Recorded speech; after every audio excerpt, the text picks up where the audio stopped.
Looking for these better days. It is Monday, February 16th. I'm Scott Seidenberg. Here's what you need to know to make today a better day.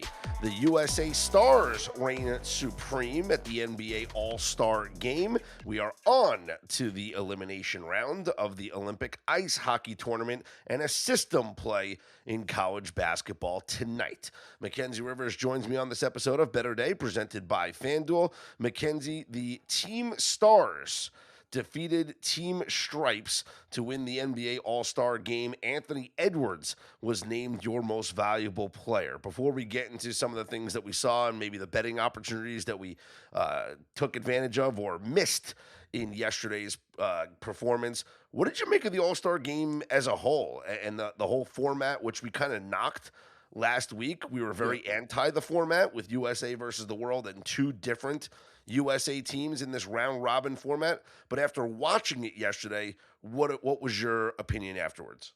Well, let me give you my glass half full take first. For years, I think Michael Wilbon was the first person I heard say it. The world versus US has been an intriguing concept because we're about evenly matched. I mean, the Olympics are close every 4 years, but the world team is all the best Olympic teams outside of the USA. So I was interested in that. And the result of the game is what was imagined, what was foretold. It was a competitive game. The first three games were. And then there was the Stars versus Stripes, and it was kind of like everybody got something already. The Stripes had already won a game, so the Stars got their revenge. And obviously, you know, as everyone does, the Stars represent the 50 states, whereas the Stripes are only the 13 colonies. So it was a victory for progress, for youth, and all of that good things. But I think the Jokic and Luka not playing the second game of the Worlds is pretty telling. I know if they played a regular All-Star game, they would only play 20 of the 48 minutes. But to have a whole contest, we're like, we might win, we might not win. I think it can be optimized, but the general concept, I think, got these players to care for the most part, especially Victor Wembanyama. A lot of fun highlights from him.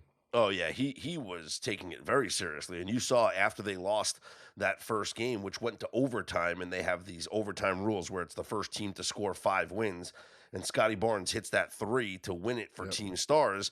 And you saw Victor Wembanyama was visually upset about losing that game. Yeah, he was very upset about it.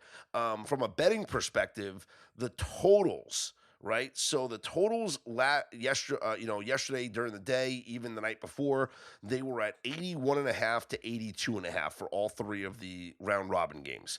And then the first game happened, and it was a defensive battle. The players took it. The players took it seriously. There were fouls called, right? We sent Wemby to the free throw line. Like it was normal basketball for watching that entire 12 minutes. So that one winds up going to overtime, and it still goes well under. 37-35 was the finish. As that was happening, Mackenzie, the other two round-robin games immediately saw the sports books adjust, and the totals went down to about 73.5 and 74.5. Well, maybe they shouldn't have adjusted at all, because the next two games each went over. 42-40, the Stripes winning on the buzzer beater by De'Aaron Fox over the Stars. And then it was the Stripes getting the Kawhi Leonard dagger 3 to beat the world 48-45. So both of those games go over. And then, of course, there was an over adjustment for the final game, which saw that total set at 83.5, and it goes well under with the Stripes team kind of just, giving up after playing 2 consecutive games. I have a couple of thoughts. So the first is, I think I enjoyed the format. As much as I hated it, Mackenzie, and I would love to see a full world team with SGA and Giannis healthy and Luka healthy and Jokic healthy, right? I would love to see a full world team take on the United States in one full basketball game. But that's if the game actually meant something, if they were playing for something. Yeah. This is still an all-star game. And during an all-star game, you get lulls. And even if we had the USA versus the world in one game last night, there would have been a portion of the second quarter that just would have been boring. There would have been a portion of the third quarter where they didn't play any defense, right? You might not have had Luka or Jokic for the entire second half maybe, right? And yeah, it could have been competitive in the fourth quarter when a team's trying to come back from down 20, whatever it is. I think Right. the idea of just playing one quarter of basketball made it exciting. There was a sense of urgency for the players. They actually tried and they played it out for the entirety of the 12 minutes. I think human nature, if it's 1 minute on the clock and you're part of a team that's tied, it's going to be very different than the end of a third quarter in most games. You're going to get more intensity, and they've leaned into this. The whole Elo ending at the end of every quarter, each quarter going to a different charity was part of it. So they've tried to make more periods in the game, which is the classic 3 minutes left in the time and the game is tied. But it just seems like a underwhelming the fact that the last game didn't have that. Yeah. Like you mentioned, the Stripes playing 3 games in a row. The fresher team generally won every game. Like Yep. the Stars won their first game, then the Stripes beat them in the second game. The World came back, but that's kind of an asterisk because they didn't have their two best players. And then after a rest, the Stars creamed the Stripes in the end. So bringing that intensity is definitely something that's going to be like metered out throughout the 48 minutes. Okay. Now I have a theory, and I'd like to ask your opinion of this. First off, I mean the Stripes team just kind of mailed it in that not in the final, in the semifinal or the last game against the World. Like Kawhi Leonard was the entire team. He scored Right. 31 points out of the 48 points. Kawhi Leonard was 11 of 13 from the field. He shot 6 of 7 from three-point range. Like no one else did anything. Kawhi Leonard scored 31 points and single-handedly won that game for Team Stripes. Now, this is my theory, and I want to ask your opinion on it. If you looked at the rosters, okay, it was obvious what they were building. Team Stripes was the OGs. It's literally Team USA, right? It's Yeah. LeBron James, Kevin Durant, Kawhi Leonard. It was Steph Curry, but he was injured. Jaylen Brown, and then, okay, Jalen Brunson, whatever. And then Team Stars is all the young bucks. It's like, yes, Devin Booker was on Team USA, whatever, and Edwards as well. But it's like this is the next generation. It's Yeah. Tyrese Hawaii, Maxey. Missouri, all the new Bucks, all the states. Exactly. It's Scotty Barnes. It's Tyrese Maxey. It's Cade Cunningham. I wonder if the final game was a passing of the torch. And it was essentially, possibly led by LeBron, who orchestrates everything, right? Right. In what is his final All-Star game, his final season, likely all that stuff. If this was LeBron passing the torch and maybe telling his guys, "Hey, yeah, let's let him have it." Well, they didn't get into the paint and really like press the issue. They took 31 shots in the final game, 19 were threes. So 2/3 of the shots were threes. I mean, maybe it was a conscious decision to pass the torch, but I think it was also just one team being far more Athletic intense. and young and energized. 50% of the Stars teams was in the paint or in the 2 point range. That's emblematic, I think, of a team that just wants it more. Um, Usually, you'd want the most like Kawhi Leonard most All Star games if he goes, uh, whatever he goes for the whole 48 minutes, like 40 points, 12 of 18 shooting. He should be the All Star Game MVP unless his team loses. But we didn't really have that instance of like, all right, I have to go win this now because it was I don't know. He'd already had that moment in the World game.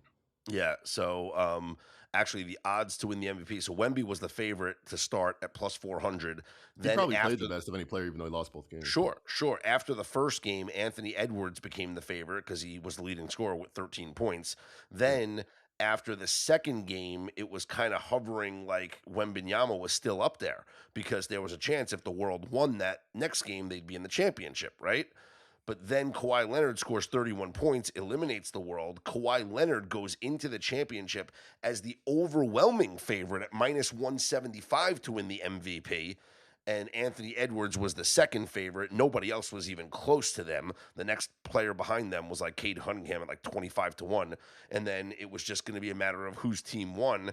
And Anthony Edwards' team won, and so he won the MVP. Yeah, he hit a huge three to force overtime. He's one of those guys. I think it's always tough to rank him because the analytics say he's like 40th in the league. But in a playoff series versus Steph Curry versus Kevin Durant versus Jokic, he's looked every bit there equal. SGA, he has like the presence more than his actual ability. So he shines in the All-Star game. He's ready for the moment. He's probably ready for more moments than he should be. That's Anthony Edwards in a nutshell. Yeah. Well, now the league is off for quite a few days before it resumes post All-Star break, and we will be focused on the tanking issue in the NBA, Mackenzie. We're going to be focused We'll be focused like we always are on trying to take over the world / making money. The reality is that tanking has reached extremes that even the commissioner during the All-Star break is mentioning it. So yeah, I'm gonna have a treatise on how to bet tanking teams. Love it. Love it. We're going to have several opportunities to bet these tanking teams in the second portion of the NBA season, which gets underway on Thursday. In college basketball, Mackenzie, we have a system play tonight, and it is the top 25 system where we have number 5 Iowa State as a 2.5-point home favorite over number 3 Houston. So we fire up the system where we have the lower ranked home favorite, and by lower ranked I mean the worse number, the higher number, versus the higher ranked team, which is the lower number or the better number. So number 5 is favored at home over number 3. And this season in that ranked system, the home favorites are 11-4 straight up, 10-5 against the spread. Going back to the 2021 season, this trend has the home favorites 68% straight up, 59% ATS. So it has been profitable for years. It is profitable again this year, and we are running with Iowa State as the system play tonight in college basketball, Mackenzie. Houston's the legacy team. They've been in a couple Final Fours recently. I feel like they're primed to be upset by the up-and-comer Iowa State. It seems like a lot of sharps are on Iowa State these days. So, well, I mean, it's not an upset. The Iowa State was a 1.5-point favorite. Now they're a 2.5-point favorite. It's not an upset by those that know, by the collective wisdom of the millions, maybe even a billion bet on these games, but to the layman that just walks to the window and says, "Give me the better ranked team." They're the ones we're taking their money from. Yeah, just give me number 3 against number 5. Yeah, right. Are you kidding me? Come on. You should be favored. Yeah, exactly. So that is our system play tonight in college basketball. Nobody does selling better than Shopify. Shopify is the home of the #1 checkout on the planet. And the not-so-secret secret, with Shop Pay that boosts conversions up to 50%, meaning way less carts go abandoned and way more sales going through. So if you're into growing your business, your commerce platform better be ready to sell wherever your customers are scrolling or strolling. On the web, in your store, in their feed, and everywhere in between. Businesses that sell more, sell on Shopify. Upgrade your business and get the same checkout that Skims uses. Sign up for your $1 per month trial period for 3 months at shopify.com/Westwood1, all lowercase. Go to shopify.com/Westwood1 to upgrade your selling today. Shopify.com/Westwood1. The secret is out. With millions of younger-looking customers across the country, Plexiderm is one of the most highly sought-after products on the market. It visibly shrinks under-eye bags and smooths out crow's feet in minutes, and the effects last up to 10 hours. Influencers love it, magazines feature it, and people just can't get enough of it. As a matter of fact, Elle Magazine gave it an Editor's Choice Award as Best Instant Wrinkle Filler for 2025. In as little as 10 minutes, Plexiderm reduces the appearance of fine lines, wrinkles, and those dreaded under-eye bags. So yes, you can look years younger in minutes, and the effects last for hours. No surgery, no gimmicks, just results. The best news, you can try Plexiderm for only $14.95. Plus, get free shipping. Don't wait, order Plexiderm today. Visit Plexiderm.com/special. That's Plexiderm.com/special. Paid for by Sheer Science. Want to know why betting the winter games on FanDuel makes sense? From game lines to medal counts to finding your angle on the events you care about most, FanDuel gives you more ways to stay connected to the action.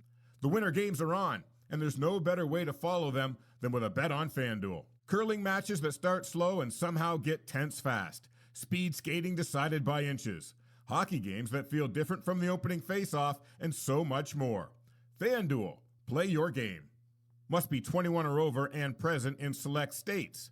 For Kansas, in affiliation with Kansas Star Casino, or 18 and over and present in D.C., Kentucky, or Wyoming. Gambling problem? Call 1-800-GAMBLER or visit FanDuel.com/RG. Call 1-888-789-7777 or visit ccpg.org/chat in Connecticut, or visit mdgamblinghelp.org in Maryland. Hope is here. Visit gamblinghelplinema.org or call 800-327-5050 for 24/7 support in Massachusetts, or call 1-877-8-HOPE-NY or text HOPE-NY in New York.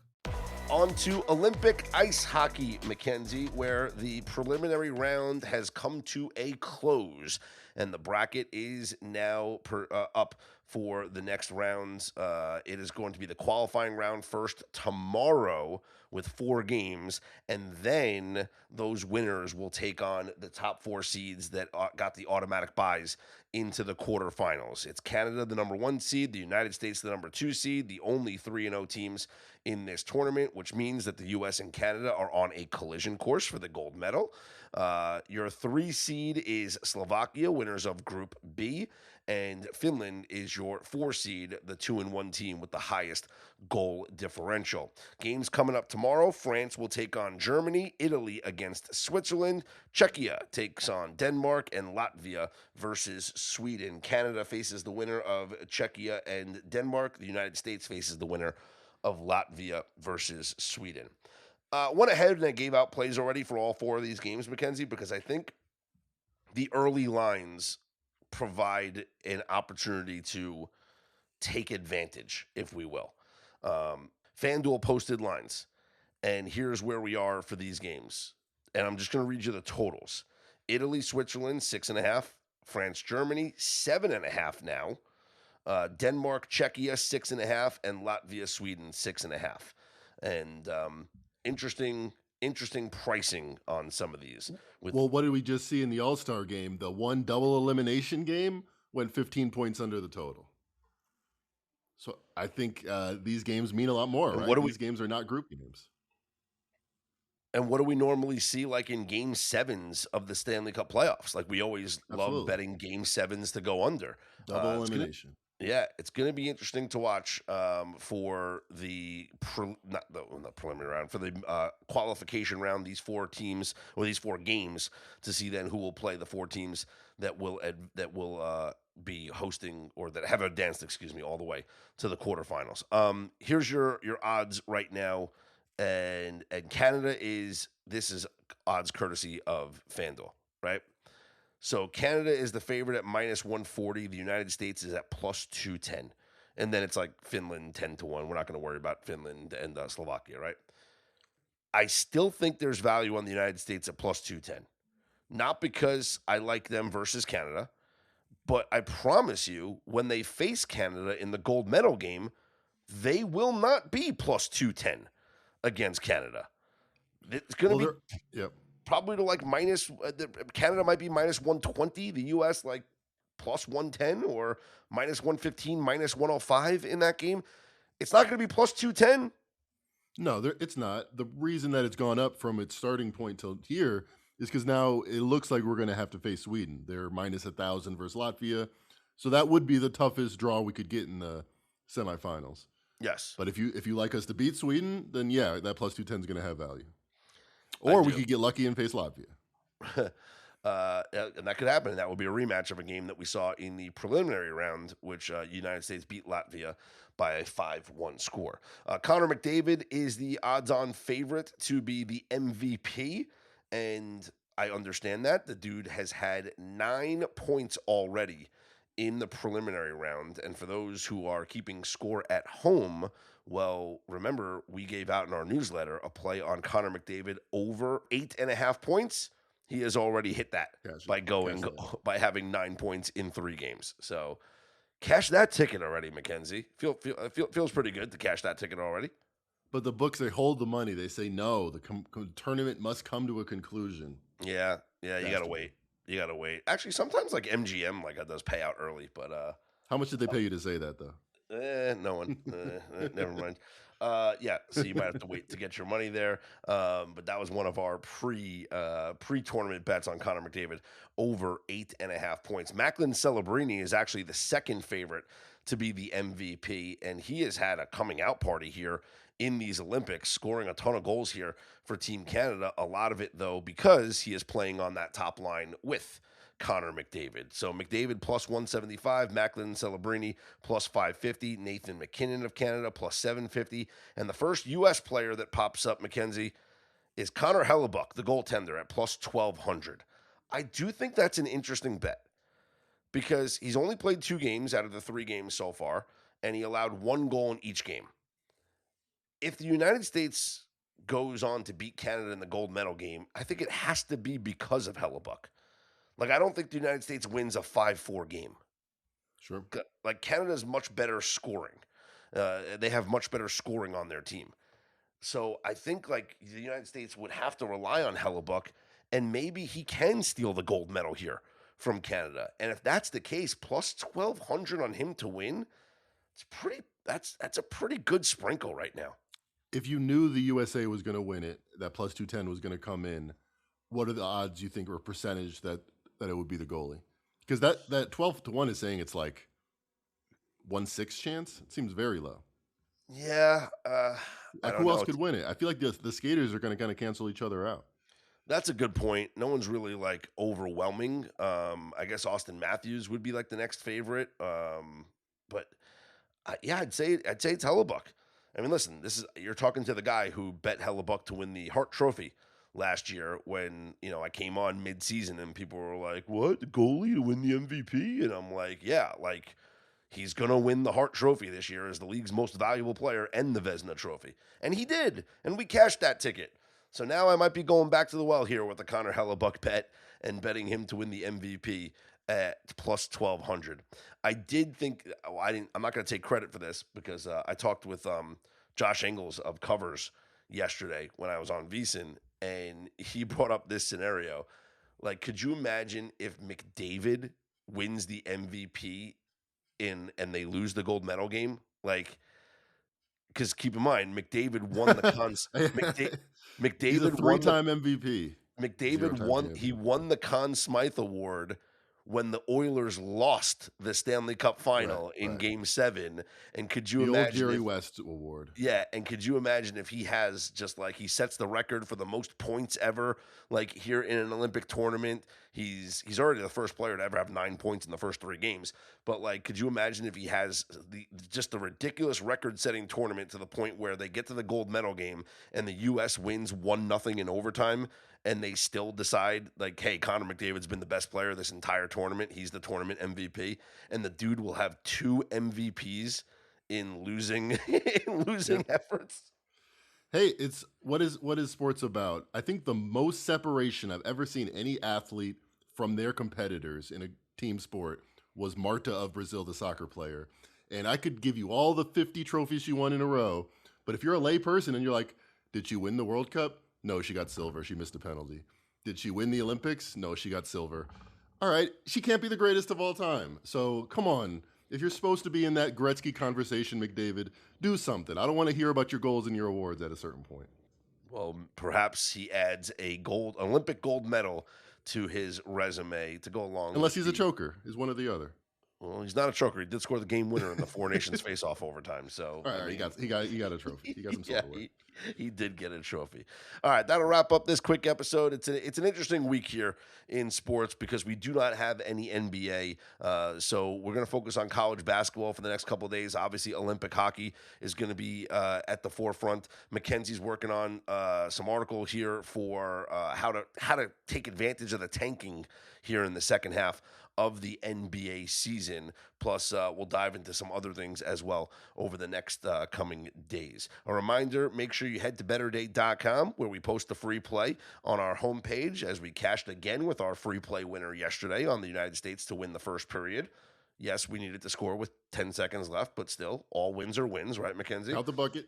Yep. So the free play is posted up on the homepage there at betterday.com. And you can also click through and find out how you can become a Better Day Insider or Better Day Premium member and elevate your betting game. Major League Baseball is starting. It's ramping up. Spring training. The World Baseball Classic will be here before you know it. This is the best time right now, in my opinion, to jump on board with us here at betterday.com as we continue to expand and grow and add more resources and more tools with the goals of helping you all become better, more profitable sports bettors. For Mackenzie Rivers, I'm Scott Seidenberg. Here's hoping you make today and every day a better day.